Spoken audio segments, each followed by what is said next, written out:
ಎಲ್ಲರಿಗೂ cooking stories YouTube ಚಾನಲ್ಗೆ ಮತ್ತೊಮ್ಮೆ ಸುಸ್ವಾಗತ. ಇವತ್ತಿನ ಈ ವಿಡಿಯೋದಲ್ಲಿ ಕ್ವಿಕ್ ಆಗಿ ಒಂದು ಹೆಲ್ತಿ ಸ್ಮೂತಿ ಹೇಗೆ ಮಾಡೋದು ಅಂತ ನೋಡೋಣ.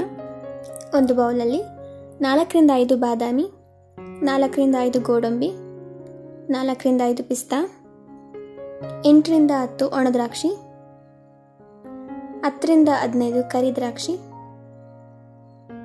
3 walnuts,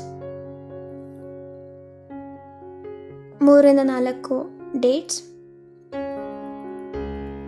1 spoon pumpkin seeds, 1 spoon flax seeds, 1 spoon chia seeds. ಇದೆಲ್ಲದನ್ನು ಹಾಕಿ ವಾಟರಲ್ಲಿ ನೆನೆಸಿಡಬೇಕು. ಇದನ್ನ ರಾತ್ರಿನೇ ನೆನೆಸಿಟ್ಕೋತಾ ಇದ್ದೀನಿ.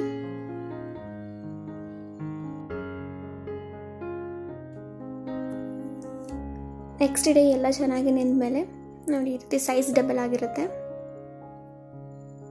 ಇದನ್ನ ನಾನು ಒಂದು ಜಾರಲ್ಲಿ ಹಾಕೋತಾ ಇದ್ದೀನಿ. ಇದಕ್ಕೆ ಯಾವುದಾದ್ರೂ ಒಂದು ಫ್ರೂಟ್ ಆ್ಯಡ್ ಮಾಡ್ಕೋಬೋದು. ನಾನಿಲ್ಲಿ ಬಾಳೆಹಣ್ಣು ಆ್ಯಡ್ ಮಾಡ್ಕೋತಾ ಇದ್ದೀನಿ. ಲಾಸ್ಟಲ್ಲಿ ಹಾಲು ಹಾಕ್ಕೊಂಡು ಇದನ್ನು ಚೆನ್ನಾಗಿ ರುಬ್ಕೋಬೇಕು.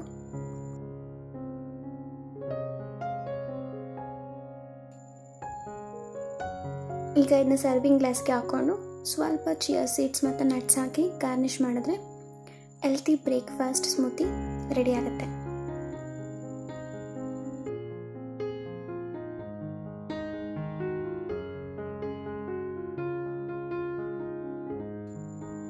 ನೀವು ಈ ರೆಸಿಪಿನ ಟ್ರೈ ಮಾಡಿ ಹೇಗಿತ್ತು ಅಂತ ಕಮೆಂಟ್ಸಲ್ಲಿ ತಿಳಿಸಿ. ವಿಡಿಯೋ ಇಷ್ಟ ಆಗಿದ್ರೆ ಒಂದು ಲೈಕ್ ಮಾಡಿ, ಶೇರ್ ಮಾಡಿ, ಕುಕಿಂಗ್ ಸ್ಟೋರೀಸ್ ಚಾನಲ್ನ ಸಬ್ಸ್ಕ್ರೈಬ್ ಮಾಡಿ. ಮುಂದಿನ ವಿಡಿಯೋದಲ್ಲಿ ಸಿಗೋಣ. ಧನ್ಯವಾದಗಳು.